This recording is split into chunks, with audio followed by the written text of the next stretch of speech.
It's Beats the Barber here with another review on possibly the most overlooked trimmer on the market today. And here it is. We've got the Andis styliner 2s. The reason why I say it's overlooked is because a lot of people prefer using the outliner 2, the GTX, GTO. It's the gray one or the black one.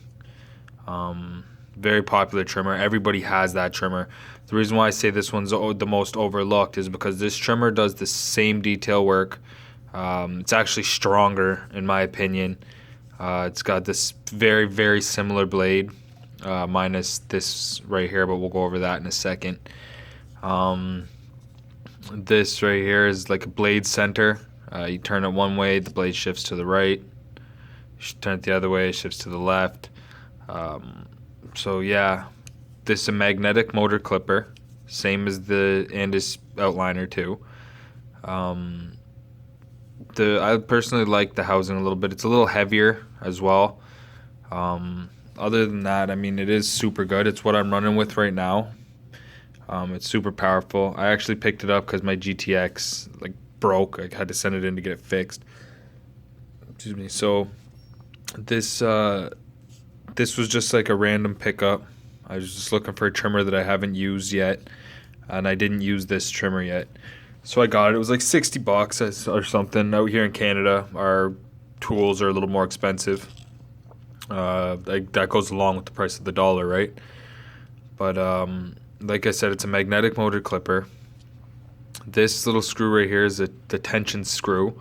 So instead of having to go inside of the actual body to adjust the tension screw and the tension spring, it's on the actual trimmer head, on the blade, if you will, on the stationary blade.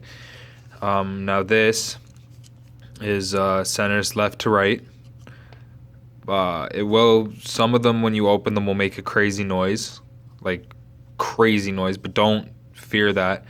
All you got to do is just tune this and then go up top, remove this. On the inside of this, I'm not going to take the blade off right now, but on the inside of this can either be done with an Allen key from the outside, a very small Allen key, or a flathead screwdriver on the inside. These two screws right here are what you're going to use to zero gap your blades. Very similar way to zero gap as the outliner 2. Very good trimmer. I prefer it. I recommend it. I'm going to give it probably, I want to say an 8.5 out of 10, just because of the fact that you do have to tinker with it when you get it for it to hit properly. I'll turn it on so you guys can hear it. It's quiet, right? It's got a lot of vibrations. You can feel the power in it. I just oiled it.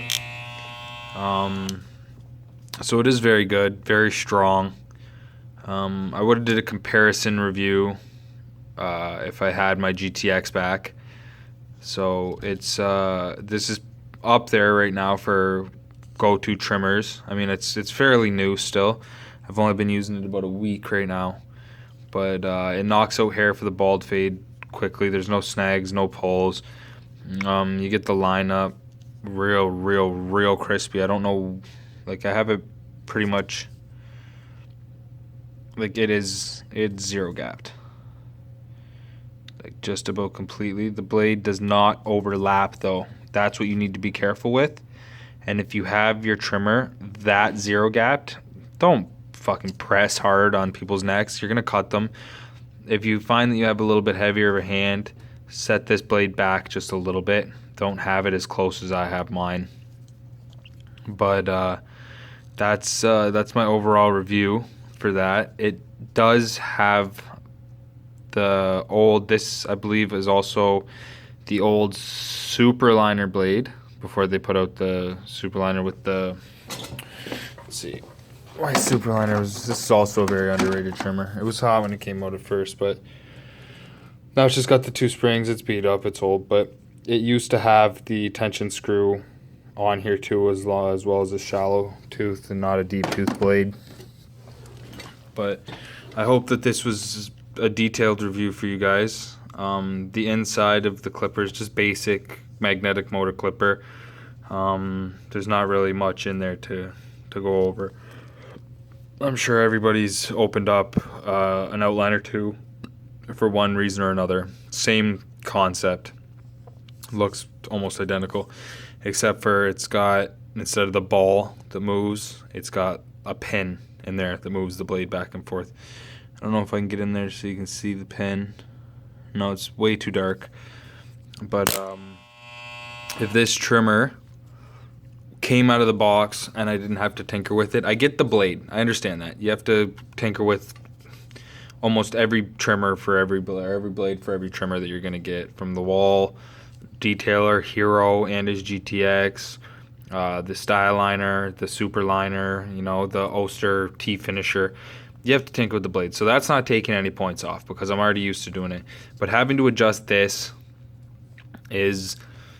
it'll be frustrating at the beginning. Like, it frustrated me because you have to align this and the tension spring very precisely, or your blades are going to be set to the left or set to the right, and then it's going to be loud and it's going to be just awful in general. But I did manage to, because I sit down and I take my time with my things and I make sure that everything was copacetic, if you will. So now that I have it, it gets the crispiest lines for a trimmer. It gets the lowest balding for any clipper that I have. I use the Andis Profoil to finish that up for the bald fades. But absolutely would recommend this trimmer. If you have patience, get the trimmer. You'll love the trimmer. Like I said, an 8 or an 8.5 is what I'm giving it, just because you had to tinker with it. If it would have came out sound and, proper, and I didn't have to do that, I would have gave it an easily like a 9, maybe a 9.5. I'm a little critical as far as trimmers go. I've got quite a few. I've got the Slimline Pro. I've got the Slimline Pro Li, sorry, the silver one.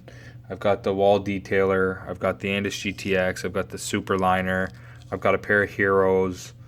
And I do have a T finisher, but that's never used ever. I don't know what Oster was doing with that trimmer.